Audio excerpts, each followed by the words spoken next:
Hello student, good afternoon. आपण सायन्सचा lesson number 9 environmental management part 2 हा लेसन पाहत आहोत. यामध्ये फर्स्ट लेक्चर आपलं झालेलं आहे. आज आपण बघतो metrology. What is mean by metrology? Metrology म्हणजे काय तर जे की हवामान शास्त्रज्ञ असतात किंवा हवामान खात्याची जी माहिती आपल्याला मिळते that is called as a metrology.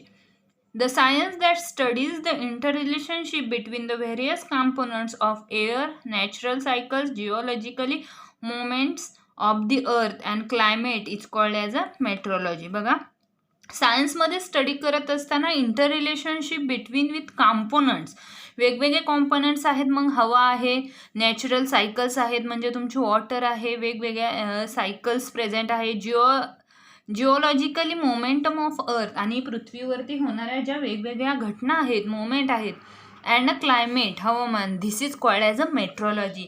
या सगळ्याची माहिती जिथून आपल्याला मिळते त्याला आपण काय म्हणतो तर मेट्रोलॉजी. काय म्हणतो? Metrology. Metrology includes the study of storms, clouds, rainfall, thunder, lightning et cetera.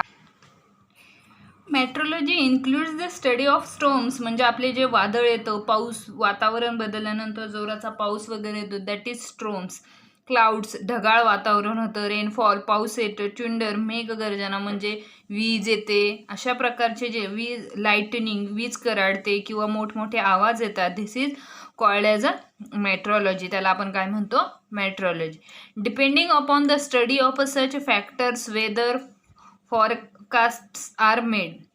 आणि हे सगळं कशावर अवलंबून आहे तर वेदरवर अवलंबून आहे. म्हणजे आपण कालच्या लेक्चरला बघितलं, वेदर हवेवर अवलंबून आहे, वेगवेगळ्या फॅक्टर्सवर अवलंबून आहे. They are useful to common people, farmers, fishers, aviation services, water transport and various other organisation. आणि हे सगळं युजफुल आहे. हे सगळं जे कॉमन पीपल आहेत आपल्यासारखे लोक त्यांना, किंवा जे शेती करतात, मच्छी पालन करतात म्हणजे पाण्यामधून ते मच्छी पकडतात ते, त्यानंतर विमानसेवा आहे किंवा वॉटर ट्रान्सपरंट आहे, पाण्यामधून प्रवास करणे, या सगळ्या गोष्टींसाठी मेट्रोलॉजी डिपार्टमेंट हे खूप महत्त्वाचं असतं. Institutes at work. The world meteorological organization was established by the United Nations Organization on 23rd March 1950. This organization plays an important role in the food security, water management, transportation and communication. बघा, हे institutes at work आहे. हे काय करतात? World meteorological organization. हे काय आहे? एक वर्ल्ड मेट्रोलॉजिकल ऑर्गनायझेशन आहे. युनायटेड नेशन ऑर्गनायझेशन 23 मार्च 1950ला हे इन्स्टिट्यूट चालू झाली, वर्ल्ड मेट्रोलॉजिकल ऑर्गनायझेशन. आणि ती कुणी एस्टॅब्लिश केली तर युनायटेड नेशन ऑर्गनायझेशन यांनी ती काय केली? एस्टॅब्लिश केली. This organisation plays an important role in a food security, water management, transportation and communication.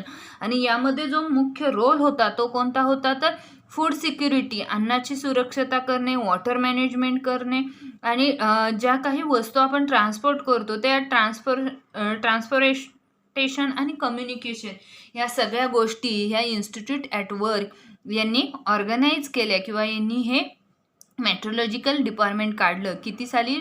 23 March 1950 साली. Using ICT. आपण ICTचा वापर काय करतो?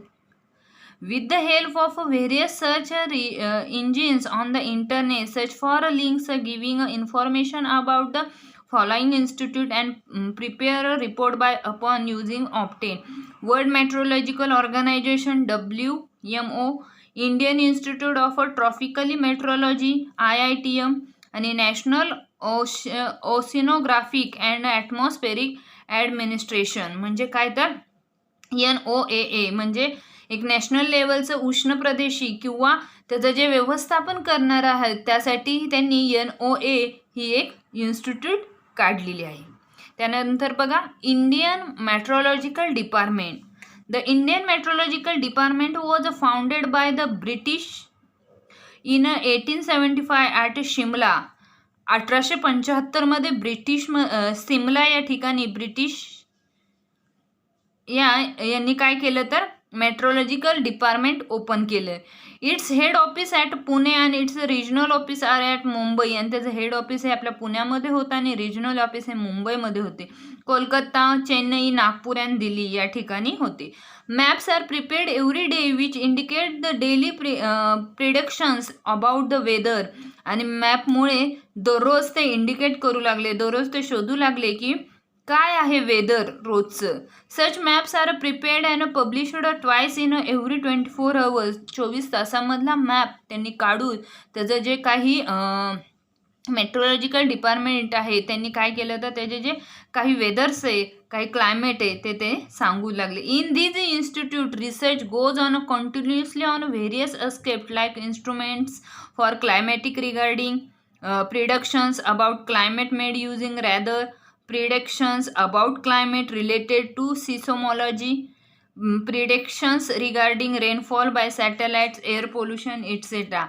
आणि या सगळ्यांमध्ये काय केलं तर ही जी इन्स्टिट्यूट होती वर्ल्ड मेट्रोलॉजिकल ऑर्गनायझेशन यांनी काय केलं तर वेगवेगळे रिसर्च करू लागले.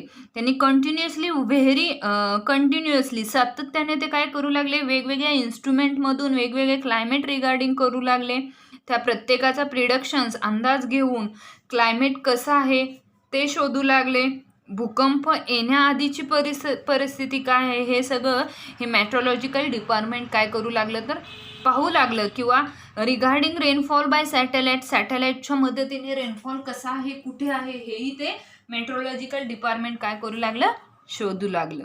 The Indian meteorological department provides important information regarding weather and climatic condition to other department like aviation, shipping, agricultural, irrigation, marine oil exploration and production.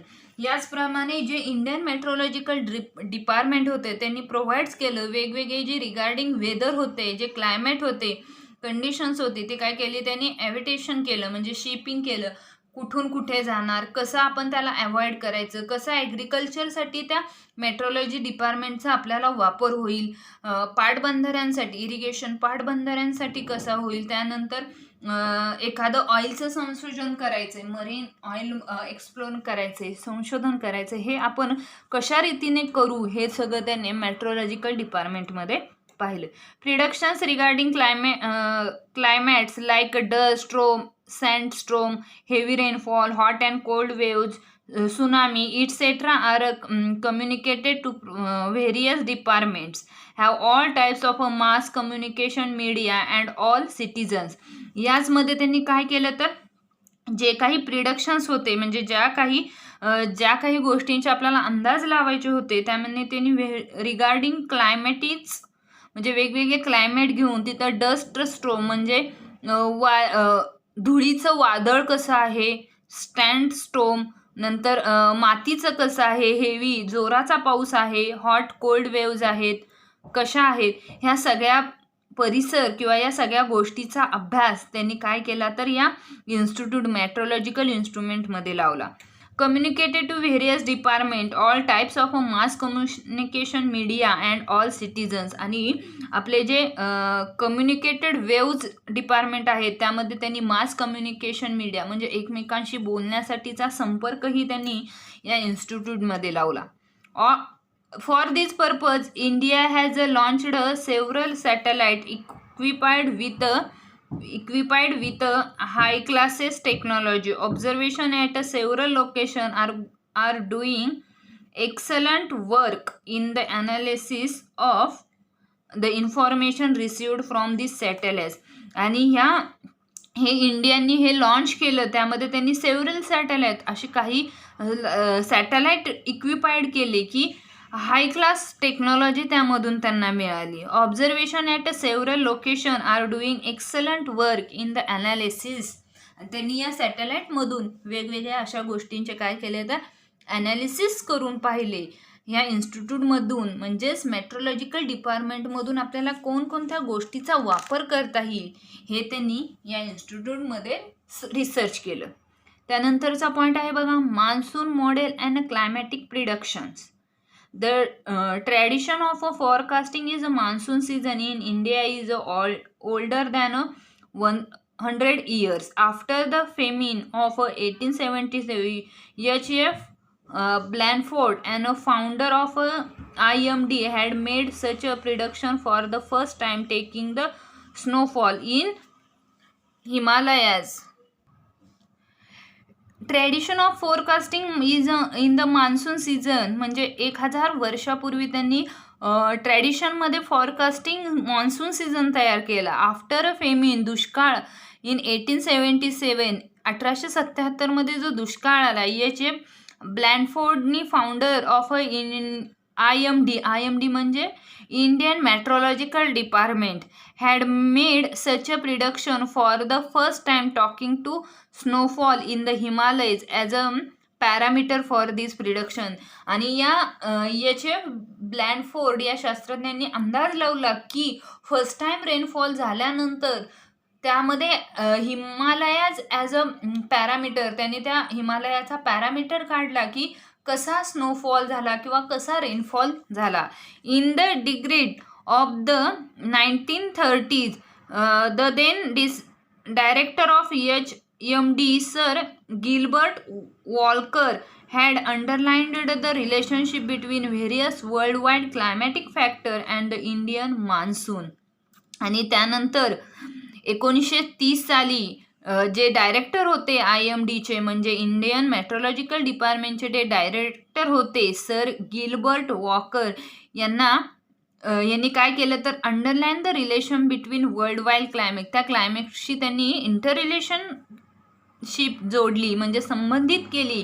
तेव्हा एका प्रकारे त्यांनी काय केलं, 1930ला ते जे शास्त्रज्ञ होते ते तिथं एक रिलेशन बनवण्यासाठी किंवा एक क्लायमॅटिक फॅक्टर तयार करण्यासाठी गेले. The Indian monsoon and based on available observation and previous recording related to this relationship, he put forth a hypothesis regarding the nature of monsoon. आणि त्यांनी हे गृहीत धरलं की मान्सून हा वेगवेगळ्या fourth hypothesis regarding the nature of monsoon with the invented of doctor Vasantrao Gowarikar in the decade in 1990 monsoon model based upon 16 world wide climatic parameters was develop. आणि त्यानंतर 1990मध्ये डॉक्टर वसंतराव गोविलकर यांनी सुद्धा एक मॉडेल बेस्ड केलं वर्ल्ड वाईड क्लायमेटवर, आणि त्याचा त्यांनी ही पॅरामीटर डेव्हलप केला. This model was use from 1990 to 2002.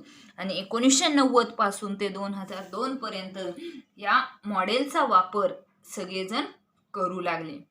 म्हणजे आज आपण काय बघितलं तर what is mean by metrology. Metrology म्हणजे काय, त्यामध्ये इंडियन मेट्रोलॉजिकल डिपार्टमेंट आहे IMD, हे शॉर्ट फॉर्म लिहून ठेवा. त्यानंतर ते डिपार्टमेंट कुठल्या शास्त्रज्ञांनी पहिल्यांदा फाउंड केलं हे लिहा.